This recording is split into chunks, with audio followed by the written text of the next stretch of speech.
There is a thing in mind science that I see as true in software work more than anywhere else. When I expect a lot from someone, they often do better. When I quietly think they are weak, they often go down. People call this the Pygmalion Effect. Expectation makes reality. It sounds abstract, but the loop is daily life. I believe something about the other person, so I act in that way. My way makes that person feel a certain thing about themselves. That new belief leads to their acts toward me, and those acts come back and make my first belief feel right. The loop keeps going. When I first became a tech lead, I had 2 interns join my team. One had a great record and had won a student coding prize. The other looked normal, nothing big yet. I did not say it, but in my head I had put labels. With the strong record person, I gave hard tasks, coached with care, spent extra time to pair program. That means we code together at one screen. And when there was a mistake, I explained why and how to try next time. With the other one, I gave small jobs, less detailed notes, and thought it was fine to let this person warm up slowly. 1 month went by, and things went just like my gut thought was right. The first one grew fast, felt sure, asked for hard work, and spoke up in meetings. The other one was careful and quiet, sometimes sent code late, and had bugs that came back. I told myself, see, I guessed right. But at the mid-term review week, I read my own comments and pull requests. That is code change notes for review. For the first one, my words were full of hope, good idea, try to make it faster, we can use dynamic programming, a way to plan steps to solve a big task. For the other one, my words were dry, wrong convention. Missing tests, her name this variable, 2 voices, not the same.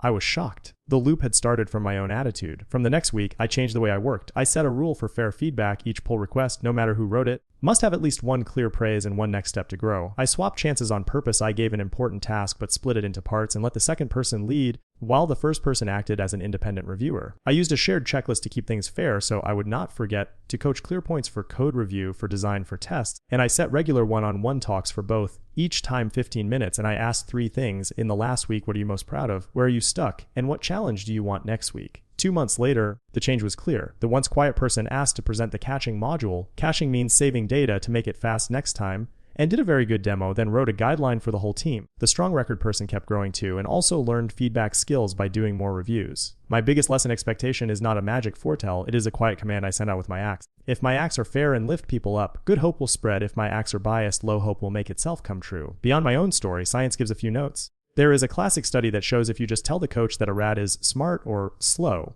though in truth they are the same, the way they train changes and the result changes. Another study in school shows that when teachers are told that some kids have high chance to bloom, in fact picked at random, then by year end that group raised scores in IQ tests of thinking power, faster. I share this to show our brain is very quick to add labels, and labels slip into the small moves we make for each other. So in a tech place, what can me and you all do so the Pygmalion Effect helps us, not hurts us? As a lead or a coach, I keep 6 habits. 1 is to turn hopes into clear signs you can see, like or review within 24 hours. Each module has at least 5 meaningful tests, not vague words like hardworking or has talent. 2 is to give 2-sided feedback, name a clear good point, and give 1 next step that fits. 3 is to share chances on purpose, rotate who speaks, who owns an important task, who is on call. On call means the person who handles urgent issues, so no one gets stuck on small cores. 4 is to hide names and steps that bias easily when we can, like read a tech proposal without seeing the author first, so the idea comes first and the person comes after. 5 is to use a rule of evidence. When I say a hard thing, I must bring proof in a way I will help, not a floating guess. 6 is to test my own bias. Each quarter I pick 1 belief about a teammate and look for data that could prove it wrong, like a small anti-bias workout.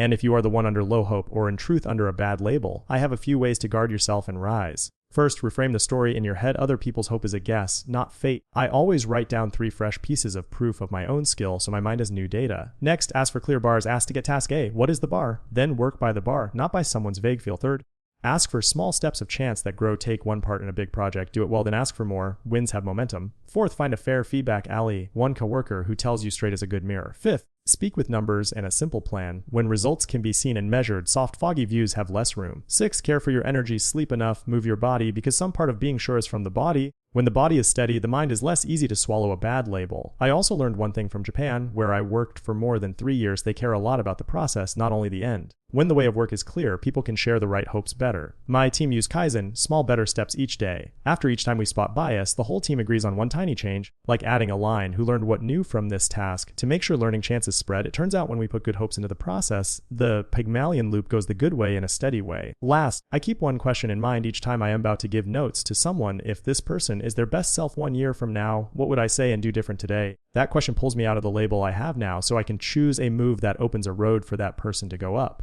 And when I do that, I see not only that person wins, the whole team wins too. Good energy spreads, hopes join around the same goal, and the results move up day by day. Me and you all live in so many hopes. So let us choose with care the hopes we plant in others and the hopes we allow to stick on ourselves. When we change the small acts in our day, the loop will turn the way we want. And then Pygmalion is not a fairy tale. It is a tool we use to grow together.